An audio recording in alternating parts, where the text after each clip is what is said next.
Welcome back to the Freedom Focused Photography Podcast.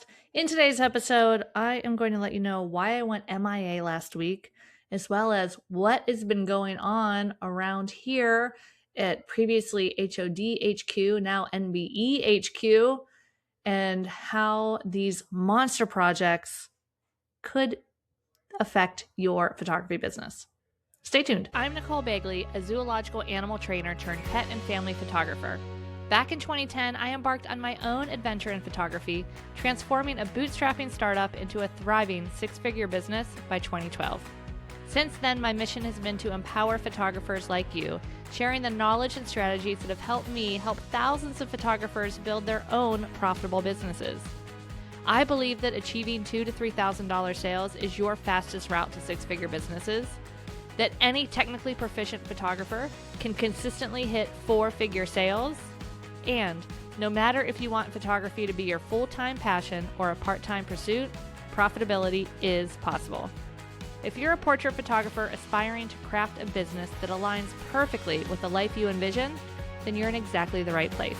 With over 350,000 downloads, welcome to the Freedom Focused Photography Podcast.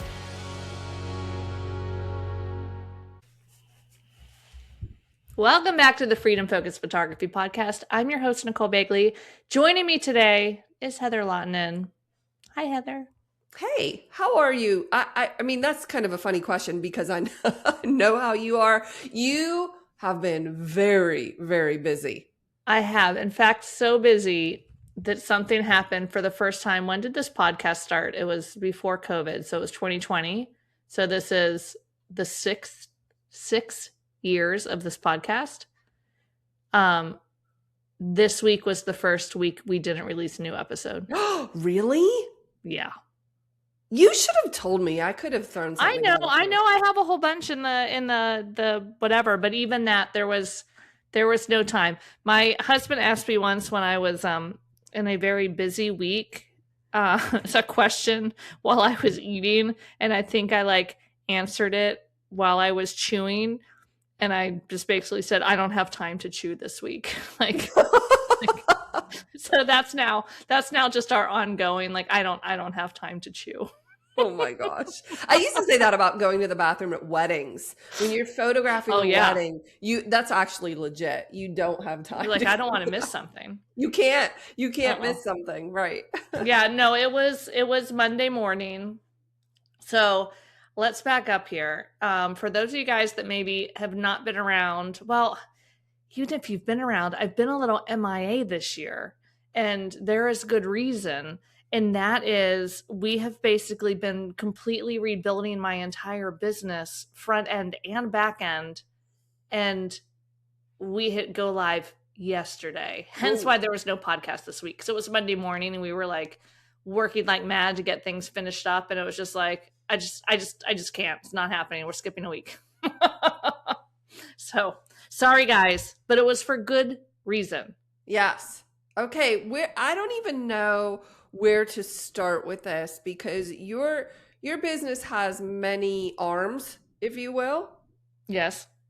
And I mean, it was like Medusa. It just kept growing more. I mean, I guess that was snakes in her hair. But imagine if Medusa's snakes were all arms. That's what my business, I felt like, had become. So let's roll it back. I started my photography business in 2010. We started the online education arm of it in 2016. So it's been 10 years. 10 years of creating new products, expanding programs, building new offers, portals, moving communities, updating front end, back end. When I created it, I didn't know what systems were. This actually fits in really, really closely. I always talk about, one of the things I teach in Freedom Focus Formula is that there's 4 levels of a business, right? So we get started, we're maybe learning how to manage our camera. It's okay to do all-inclusive, lower cost digital, all-inclusive package. At that point, you're learning how to use your camera. Doesn't mean you shouldn't get paid. It's totally fine. You can't build a business while you're doing that. I always say, if you started to use your camera, and then also said, I'm charging $5,000 per session. Even if you were getting clients to that $5,000, you don't have the systems built in your business to open the door, learning how to use your camera and doing this at the same time. It's too much. You don't know what you don't know. So we built our businesses over the past 10 years, not knowing what I didn't know in terms of longevity and scaling.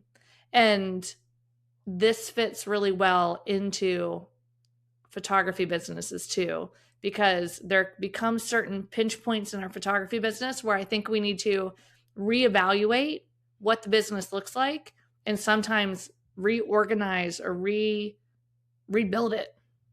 You know what this also reminds me of is like in simple terms, how you organize your photos on your hard drive or even your hard drive systems. It's like you start out a certain way because it makes sense at that point based Mhm. on what you photograph or the volume. And then as things evolve or change or you grow, then you have to reevaluate those systems and maybe organize them differently.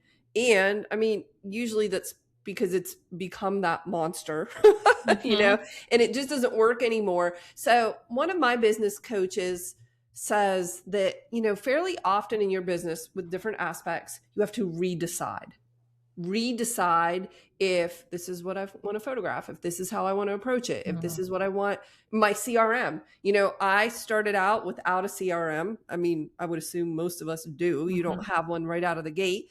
And then I had one or two of them over the course of several years. And then I didn't because I didn't need it anymore. It's just like, it's an evolution and it's always changing. So, Mhm. yeah, it makes sense. You have to redecide. Oh, and also it grows differently. So, what worked then doesn't work anymore. And Mhm. also with your business, well, mine as well, is like new software came into the picture. It's like what we Mm. were using. Oh, for example, when I started photographing, Lightroom didn't exist. There was no Lightroom. So it was Capture One. We used Right. Capture One.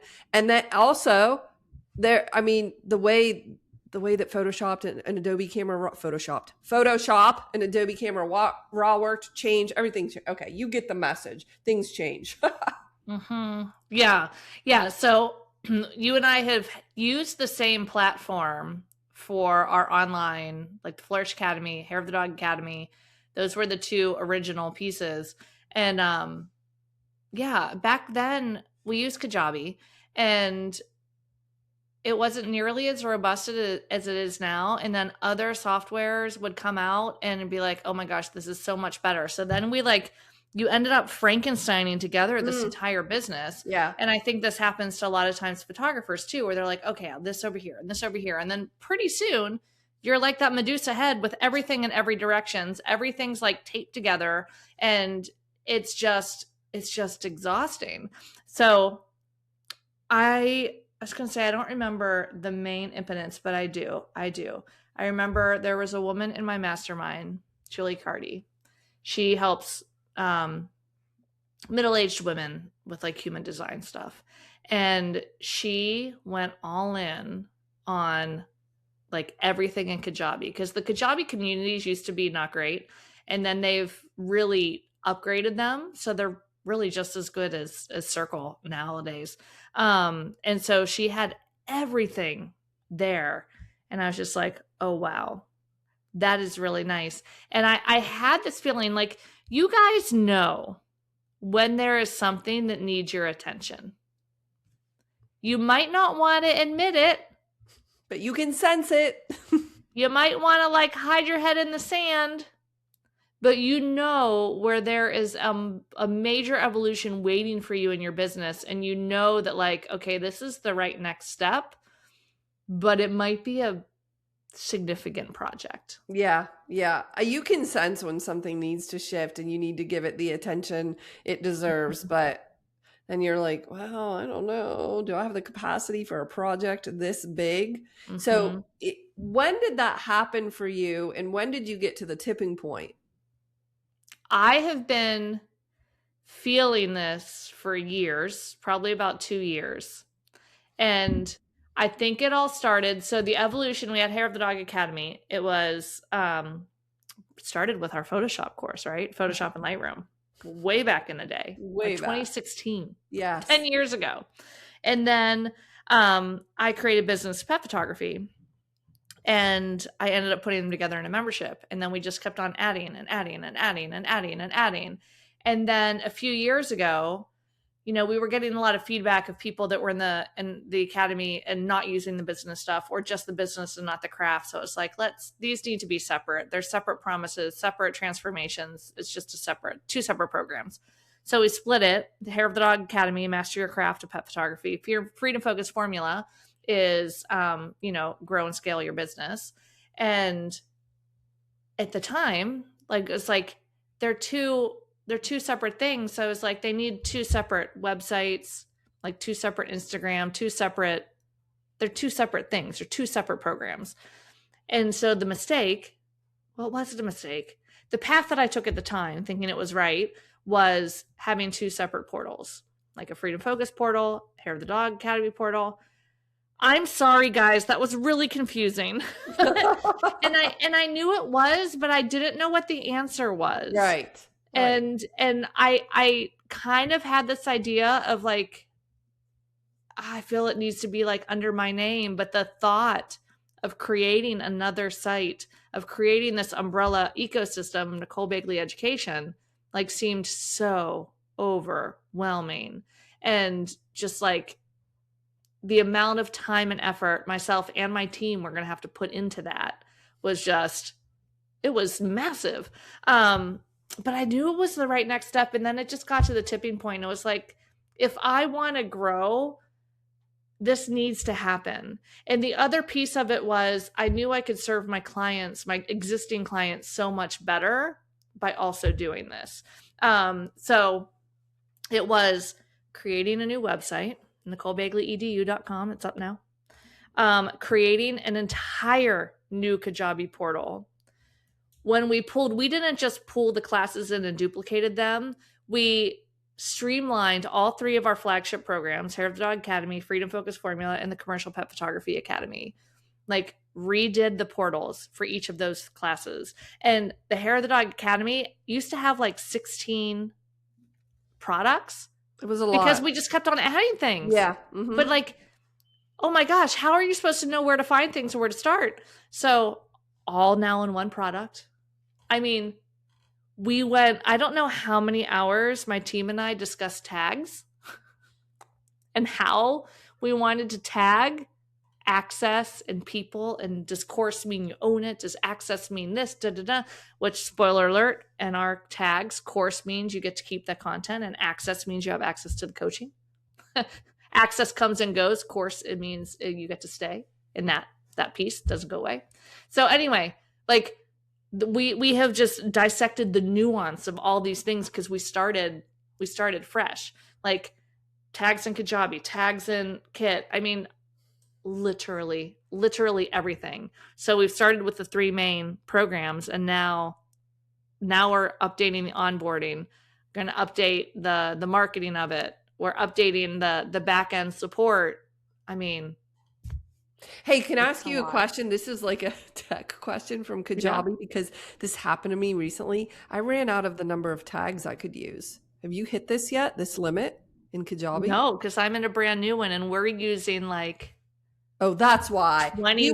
Yeah. We moved to a whole new thing, and we're starting clean and like 25 tags. That's it for the whole business. Yes. Mm-mm.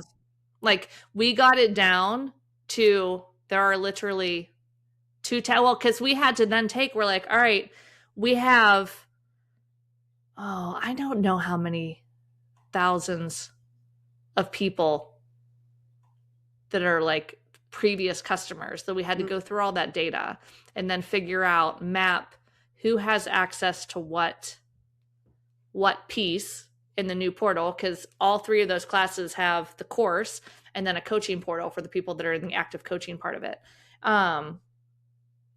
Man, it was a lot, but like, it's like when you like reorganize your room or like that junk drawer in your kitchen, and you're like so proud of it, and people come over and you're like, look, this is beautiful.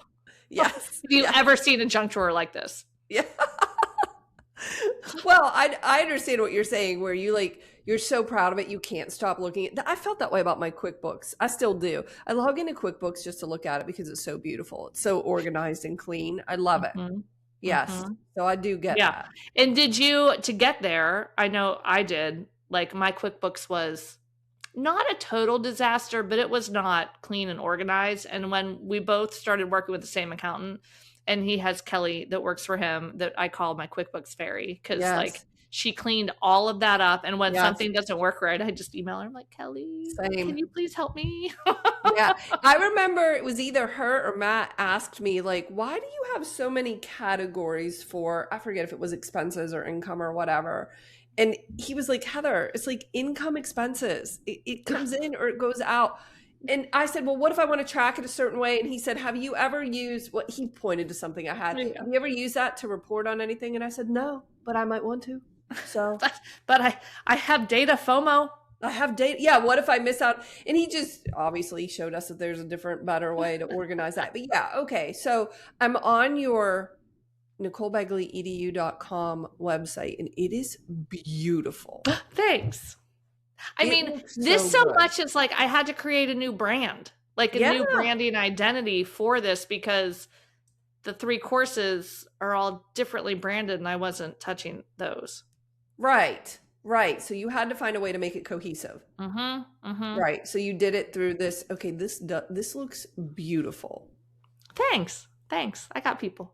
Yeah. So you have your flagship programs and it's just Hair of the Dog Academy, Freedom Focus Formula, and the Commercial Pet Photography Academy. And it's very clear. Mm-hmm. Not sure where to start. Here they are. Mm-hmm. Okay. That makes sense. Okay. But you had a lot, like that's almost cosmetic in that it just points to the same things. But you had a lot going on in that back end. Oh my gosh. Yeah, and we still do. Like this is a work in progress. Some lessons that I learned from this, at least for me, hashtag ADHD, like I needed a deadline. So our go live deadline was today, April 1st.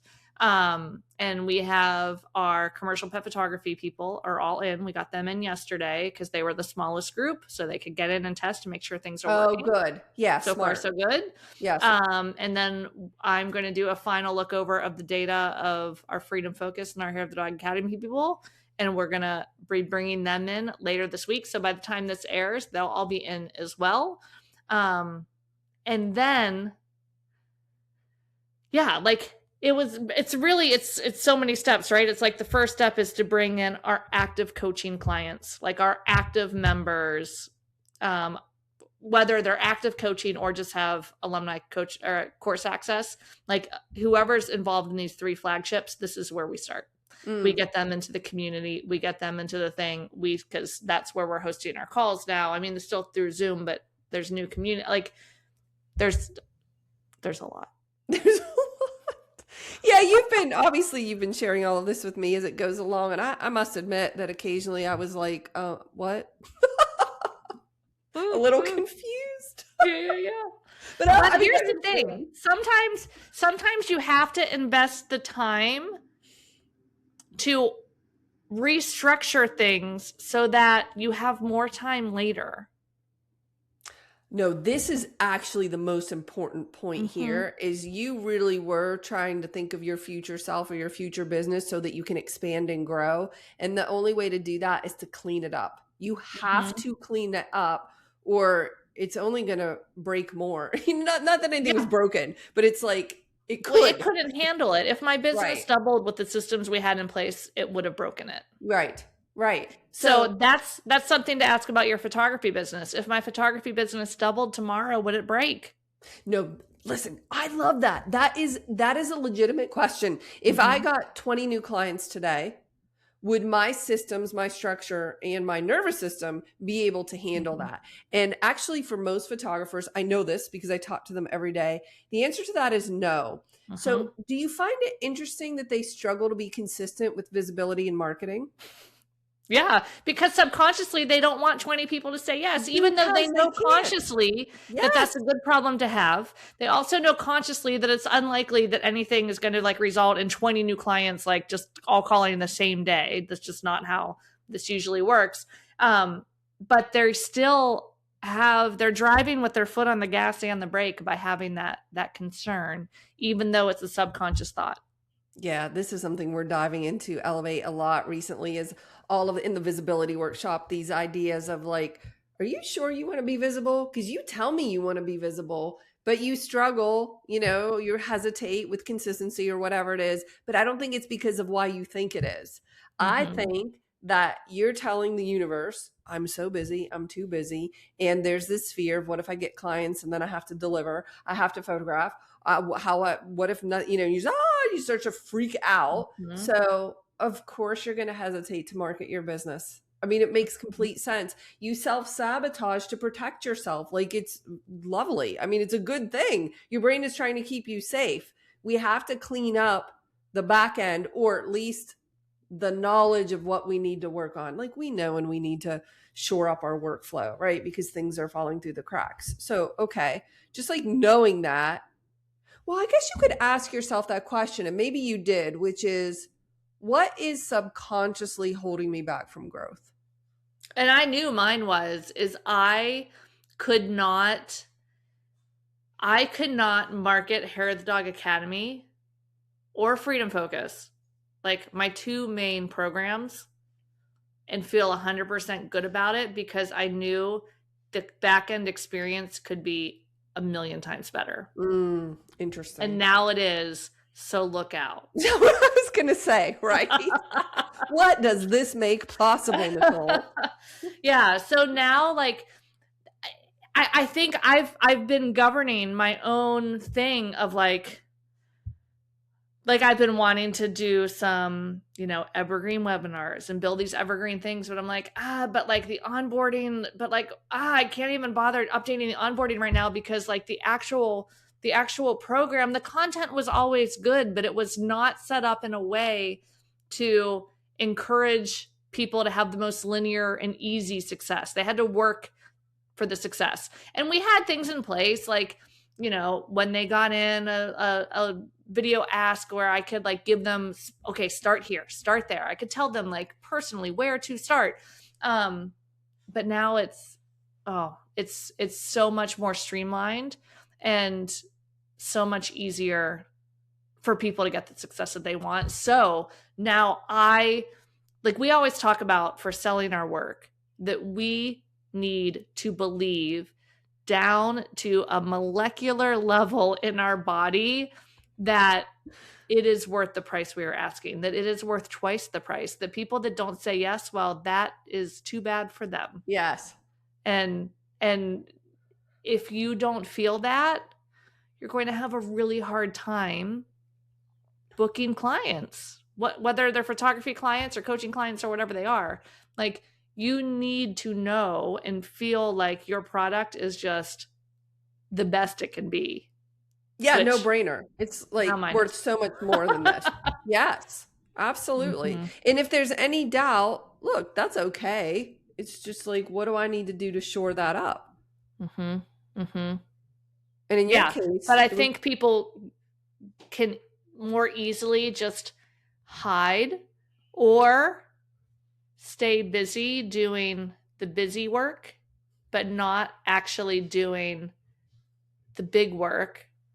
I'm not going to lie. This was a massive project and it's ongoing. Like, this is just phase one. But I have never felt so energized about my business. Interesting. In 15 years. Yeah. What are you thinking that's causing that energy? Oh, that we have up-leveled every bit. Up-leveled front of house, up-leveled back of house, up-leveled our team. Like, my team is a small but mighty team, and they are amazing. Agreed. Yeah, like, it is all systems go. What's next? What do you think is next? Well, no, before you answer that, don't answer that. Stop. No new programs. Like, people ask, what have you done? I'm like, no, because here's the other thing. And this happened in my photography business too. I started off doing families because I was like, there's no way people just pay me for dogs. That was 2010. By 2015, I went all in on pets and equine. I mean, 90% dogs, a little bit of horses. And I closing down the family side of my business was terrifying Mm. because I didn't not like it. I liked it. I loved the dogs. I liked the families. Mm. I did nothing to market the families. 100% referral, word of mouth. $3,000 plus average sales. Beautiful So artwork, easy. every family. Right. Like, it was easy. Mm-hmm. But I was at a crossroads because I couldn't create more time. I needed to decide where I wanted to spend my time. Because I only had a finite amount of work time because I had 2 little kids. Yeah. And yeah, so I decided I wanted to focus more on the dog stuff, and so I needed to make room for this to grow. So that has also been part of the process over the past few years of me getting really clear of like, what is my actual superpower? Like, what do I love teaching? Mm. What is the most effective thing that I am teaching?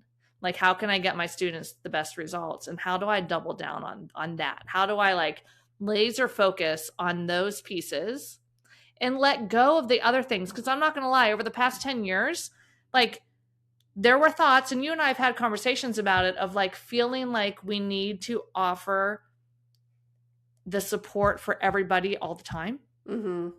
At every level of business, and have a resource for anything under the sun that can come up. But that is exhausting. And it's not serving my clients or me or the business. So it was getting really clear that Hair of the Dog Academy will help people build a professional level portfolio, whether you're beginner or intermediate, like to get you to a professional standard, wonderful, like I can help you improve your pet photography. Now, if you want to go learn like every single artistic edit, I was going to say we don't have that, but we have the summit. So you can jump in the summit and grab that, but I don't feel like I need to explain every single button in Photoshop. I need to teach people, hey, these are the ones you're going to use all the time. Right. And this is what I find the most efficient way that works for me.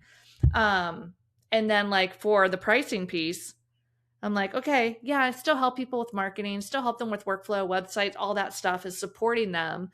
But like the main focus of my superpower is a 10-minute conversation with a photographer. I can double their sales. Yes, you can. Every time. Mm-hmm. I'm like, I need to double down on that. That's Right. what I do. I help you make more money. Right. And from teaching and coaching photographers in business for the past 10 plus years, like it was a progress lab when I realized this, that people were feeling shameful if they had an offer that was like $3,000 all in. They got the digital files and they're like, but Nicole, I'm capping my sale. I'm like, but your current sale is $700. Right. Like, would you be happy at a $3,000 sale? They're like ecstatic. I'm like, yes, great. Yes. Then let's do that. Right. I love 3,000. And then when you start to like feel like, okay, I'm leaving money on the table, then we change it again. Right. That's that like stepping stone of those 4 phases of business. And it just blew my mind that nobody was teaching it that way, because so many educators say, this is how you do it. This is the process. This is how you do it. No, this is how you do it. No, this way, right here. The only way. Right. Nothing Right. makes me more angry. I know. We've talked about that. Listen, but this is because you and I have evolved so much in our businesses, collectively. So let's say like 30 to 35 years worth of knowledge between the two of us in this business. And here's what I've noticed sort of at the meta level is when we started with Lightroom and Photoshop, this is just one example of what I'm describing. Yeah. We were like, more. We want to show them everything. Let me show you every little tool, how you do every little thing. And then we were like, wait a minute, that doesn't serve them. That actually makes it more difficult. What could we strip out? And what do we need to leave in just to make sure that it's the best, most comprehensive that they need to get their images where they need to be? So we added. And then we pulled back, stripped out, which is what you just alluded to. You said, Mm-hmm. what do I need to give them? And then, but also with the pricing, for example, in marketing is, all right, it's not you, it was me. Okay, it was me. I was like so set on there was a certain way to do things and it worked for me, so it would work for everyone. Okay, I recognize how naive that is. It's like stupid. Please give me a break. I was very young in my journey. And then I figured out that, wait a minute, there's a million different ways you can structure any and all of this. And I don't actually know the right way. I just know that there are options and it's going to work differently for different people. So those two high level things, the like stripping away to make it more accessible and less confusing, and giving options, so stripping away in terms of the business and the craft, and then giving options to how you can run pricing, for example. It's just like really the easiest example I can think of, is what has evolved us to the level we're at. And that is wisdom and experience from working with thousands of photographers over combined 30 years. That's a lot of wisdom. And we made mistakes for sure. And then we learned like, oh, that's not the only way. And then someone will come up with a new idea and we'll be like, there's another way. Oh, I didn't realize that. And it works differently for different people. Yeah. So I'm with you. This idea that it should be done this way or this only way, that flew out the window for me about 10 years ago. You know that? Yeah. You can do it however you want. Yep. Yeah. And the same technique might not work for two different people that have different thoughts and different feelings about that technique. If one person's like gung-ho, like, oh my God, this is amazing, it's probably going to work for them. And if somebody's else like, I am terrified of this, it's probably not going to work. Right. Well, that's stupid. Right. Yeah.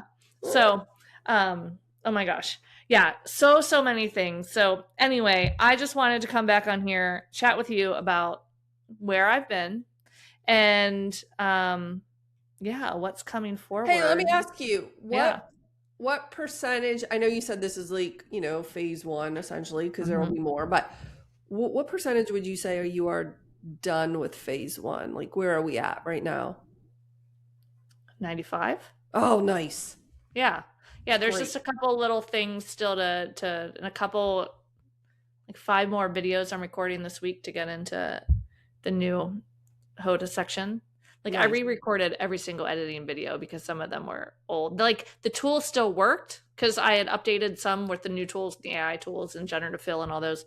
But I mean, there were some that were pretty old in there. I'm like, it's time. It is time to re-record. So it was a great time to like really, truly, I asked myself, because I've been teaching photographers for well over 10 years, that it was like, what do they need to know? If I was teaching somebody new, they came into my office and they're like, teach me pet photography, what would that look like? That's what I pulled together and created. And most of those existed somewhere, but like put them in a new linear fashion. Yes.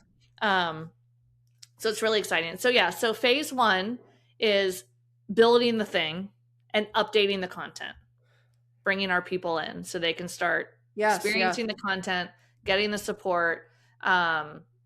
We'll still have our coaching calls and all that. Phase 2 is updating.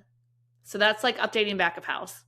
Phase 2 is updating front of house. So we have that new website, but next up I need to update the other 2 websites because Hair of the Dog Academy website will stay up for that program and Freedom Focus Formula will stay up for that program and the podcast. But those websites need to be updated. So that's next. And like the sales pages, information pages for these programs need to be updated because they've shifted a little bit as well. So that's phase 2. And then phase 3 is new marketing pieces for it. So it kind of goes back again to our conversation that we had I think it was the last one. I can't remember if I sent it out yet. I'm pretty sure I did. No, I did. The one with the decision matrix. Yes. Is it a client like fulfillment? Yes. Or is it a marketing piece? And so that works here too. This is a client fulfillment first, and then I'm going to move on to the marketing piece of it.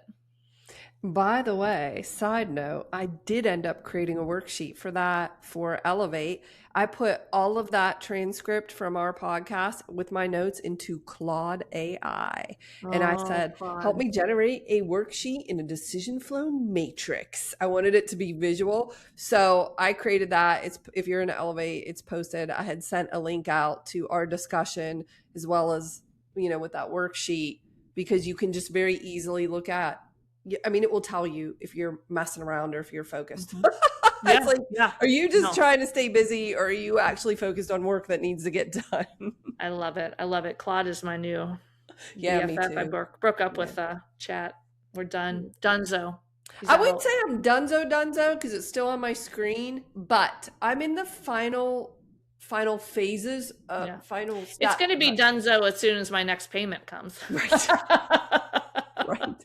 My Until then, my it's still transition, casual. yeah, my transition is almost complete. I have a few Yeah. things. I need to map over some of those custom GPTs I've created for my different programs. I'm Yeah. going to keep them. Some of them can remain as they are inside of chat, but I want to mimic them in Claude to test. I want to see, do they look different? Do they work different? So I'm going to reach out to some of the people in Elevate soon and the like super users, the ones that are using my different custom GPTs, and ask. Kelly's one of them. Kelly uses them all. See if she'll test it out in Claude and if one responds better or I don't know. We'll see. Yeah. No, for sure. And actually, we were just talking about this of hosting some extra AI training in Elevate. And then I'm going to host a call for if you too are looking to explore a relationship with Claude. Some things to consider here. Oh, also, I started with the free account. I meant to tell you this. I started with the free account and I thought I'll ride that till, whenever. Yeah. It was like 2 days later, around 10 a.m., I had hit my limit It's and like, I was you're like, done here. yeah, we're done with this. You got to pay to play, babe. I did. And I did immediately. I didn't even hesitate. I was like, hurry, hurry, hurry. I was in the I love middle. it. I was in the middle of a very important conversation. Yeah. Yeah. Amazing. Yeah, we're going to have some more AI conversations. We were just talking about this in other podcasts we want to record too. It's just like how we create our own personal kind of AI policies. Mm. Like, because I think this is a huge piece. Like, it's here, that it's, you can't put it away. Like, it's here and it is going to infiltrate. Like, I mean, you go to Google and it's AI at the top. You go to send an email in Gmail, there's AI aspect to it. Like, it is everywhere.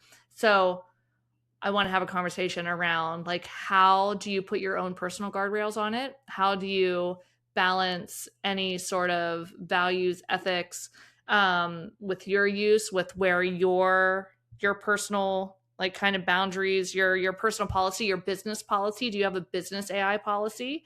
I feel like that's something that is going to be more common. So anyway, excited for that conversation, but that will be another day. Yeah, right. We always have a lot of things we need to talk about, Nicole. I know. We'll chat again soon. Okay. All right. Well, thanks for being here and letting me go down this little rabbit hole of letting you guys know where I've been. That's why I've been kind of MIA. I mean, my coaching clients have seen me. I've still been doing all the normal calls, but I have not really been posting on social, and I missed the first podcast in 6 years. So it was serious. Serious. but yeah, no, so excited for where we're going. You guys go check out Nicole Begley NicoleBegleyEDU.com. And yeah, and Let's go. hopefully you can pull some of these lessons we talked about today into your business as well. Thanks, everybody.